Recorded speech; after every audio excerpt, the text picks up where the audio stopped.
박재용 작가가 쓴 녹색 성장 말고 기후 정의. 이 책을 가지고 오늘 얘기해 보도록 하겠습니다. 녹색 성장 말고 기후 정의를 쓰신 박재용 작가님 모셨습니다. 이 제목 가지고 얘기를 좀 해볼게요. 먼저 녹색 성장이 뭡니까? 보통 이제 그린 뉴딜이라고 많이들 말을 하죠. 그래서 이제 그거를 이제 우리말로 고쳐서 얘기를 하자면은 녹색 성장이 되는데, 포인트가 기후 위기를 극복하는 것보다도 이거를 어떻게 비즈니스의 기회로 만들 것인가에 더 이제 천착해 있는 경우가 많은 것 같아서, 기후 위기 자체를 극복하고 그걸 극복하는 과정에서 불평등을 조금이라도 더 줄이는 이런 과정으로 가는 것이 필요하다. 이런 얘기를 좀 하고 싶었어요. 네, 그래서 이 제목이 녹색 성장 말고 기후 위기가 아니라 기후 정의. 네, 그렇죠. 그럼 요거 얘기 조금 더 해보고 싶은데요. 아마 우리나라에서 녹색 성장이라는 말도 많이 들어보셨을 테고, 최근에 이제 기후 정의, 기후 위기, 뭐 이런 얘기 들어보셨을 텐데, 녹색 성장이라고 하는 개념은 그러면 어디 뭐 미국 같은 데서 많이 나오던 개념이었나요? 미국뿐만이 아니라 유럽에서도 그 얘기가 나오고 있고, 우리나라나 다들 얘기를 하고 있죠. 그러니까 어떤 경우든지 간에 자본주의 사회에서 기업과 국가 정부 같은 경우에는 어떤 위기 상황이 닥치면 이거를 해결하는 방법으로 새로운 성장 모멘텀을 만들고 그거를 통해 시장을 통해서 해결하려고 하는 경우가 굉장히 많이 있고, 실제로 각국의 정부들이 그런 식으로 방향을 많이 잡고 있는 건 사실입니다. 사실은 시장을 아예 무시할 수는 없는 거긴 하죠. 그거는 이제 저도 인정을 하지만은, 이게 그런 식으로 포커싱이 되면은 문제가 이제 기후 위기를 통해서 겪고 있는 고통이 불평등하게 이제 쭉 나아가 있는데, 이게 편제되지 않고 불평등하게 이제 차등적으로 나와 있는데, 이런 부분에 대한 해소가 안 된다는 게 첫째 문제고, 또 기후 위기에 대한 솔루션이 이런 성장만으로 해결될 수 있는가, 또는 성장이 과연 제대로 된 솔루션일 수 있는가, 이런 거에 대한 고민들이 사실은 굉장히 여러 부분에서 많이 다뤄지고 있거든요. 근데 우리나라에서 아직 그런 부분을 제대로 소개하는 책이 없는 것 같아서 제가 이번에 한번 쓰게 되었습니다. 요즘에 이제 경영 이런 얘기를 할 때 ESG 경영 이런 얘기 많이 하지 않습니까? 그렇습니다. 뭐가 다릅니까? 저는 ESG 경영에 긍정적인 면이 분명히 있다고 생각을 하고 있어요. 하지만 그런 노력들이 일종의 그린워싱이 되는 모습들이 이제 자주 보이고, 흔히 간단하게 우리가 지적하는 게 그런 거죠. 친환경 빨대는 없다. 그러니까 친환경 빨대라고 얘기하지만 사실은 빨대를 안 쓰는 게 진짜 친환경이고, 빨대를 쓸 수밖에 없는 사람들은 있거든요. 그러니까 일반적인 사람이 아니라 특수한 경우에 그런 사람을 위해서 빨대가 제공돼야 되는데, 그런 것들이 이제 포장이 되는 거죠. 마찬가지로 기업 같은 경우에도 ESG 경영이라는 말 자체는 나쁘지 않은 말이지만, 이런 말을 하는 기업들이 실제로 이런 기후위기를 극복하고 사회적 평등을 위해서 노력을 제대로 하고 있는가라고 보면 의문점이 많은 게 사실이기 때문에, 그 부분에 대해서 사실은 지적을 많이 하고 있습니다. 단어가 지금 기후 정의인데요.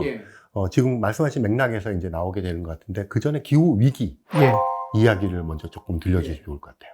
예전에는 기후위기라고 안 하고 지구온난화라고 했었죠. 지금도 교과서에는 지구온난화라고 나오는데, 이 말이 한 4, 5년 전부터 기후위기로 바뀐 이유는 대략 한 4가지 정도 되는 것 같아요.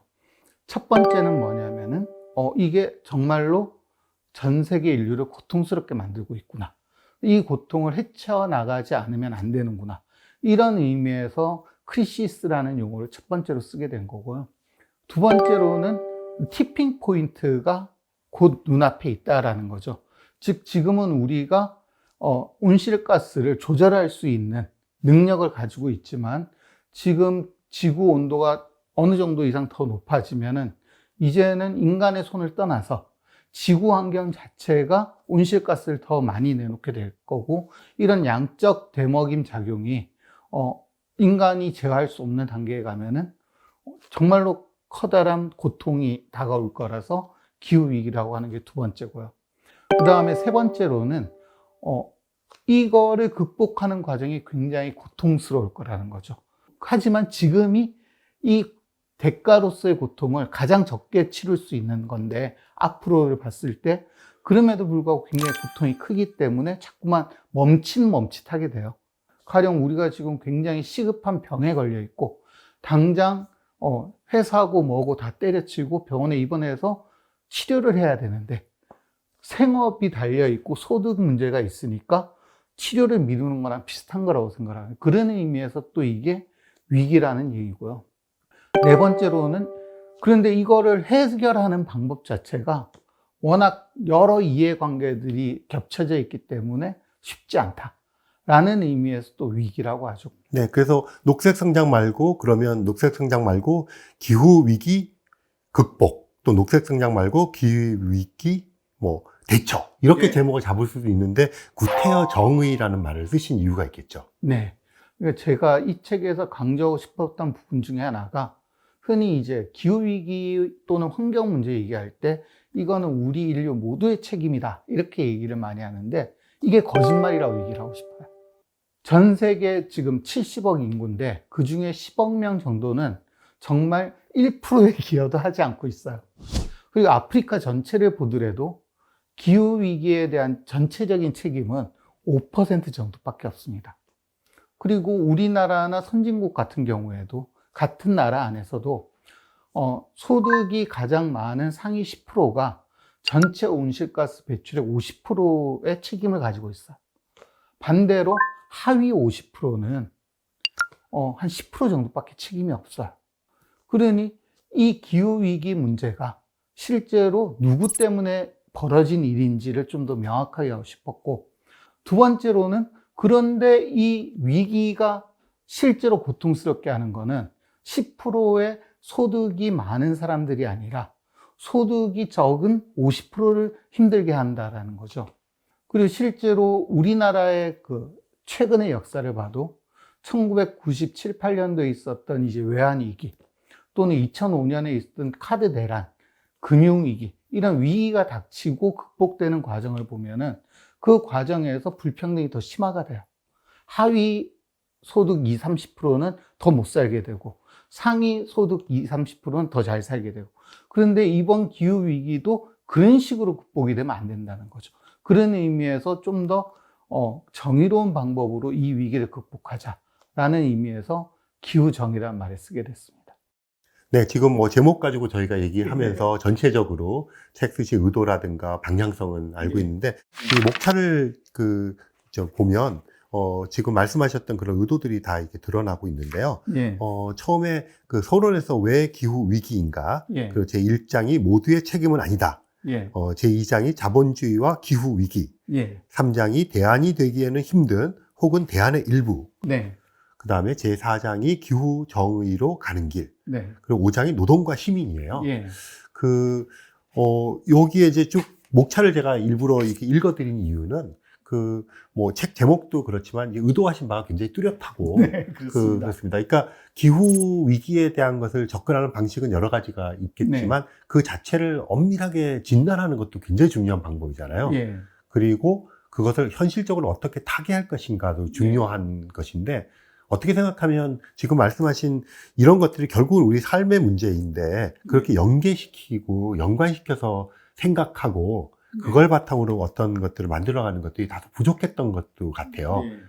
제일 마지막 쪽에 뭐라고 했냐면, 제가 아나바다에서 체제 전환까지, 제일 마지막 장의 소제목이 이건데요. 아나바다가 나온 게 이제 1990년대 말 외환위기 때였죠. 아껴 쓰고 바꿔 쓰고 나눠 쓰고 다시 쓰자. 근데 이제 그때는 우리가 경제적 사정이 어려워서 아나바다 운동을 했다면은, 지금은 우리가 경제적 사정의 문제가 아니라 다 같이 고통을 분담한다는 차원에서 아나바다를 해야 될 때다라는 건데, 아나바다만 하면은 이 아까 말씀하신 대로 기후위기의 궁극적인 책임은 사실은 체제적 문제이고 산업의 문제인데, 이거를 시민 개인의 문제로 축소시킬 수 있는 문제가 있다고 생각을 해요. 그래서 아나바다에서부터 시작을 하지만 그 결과로는 이런 지금 현재 성장 위주로 돼 있는 이런 체제적 문제 자체를 우리가 같이 고민하고 바꿔나가려는 노력을 해야만 한다라고 이제 말씀을 드리고 싶었고, 결론적으로.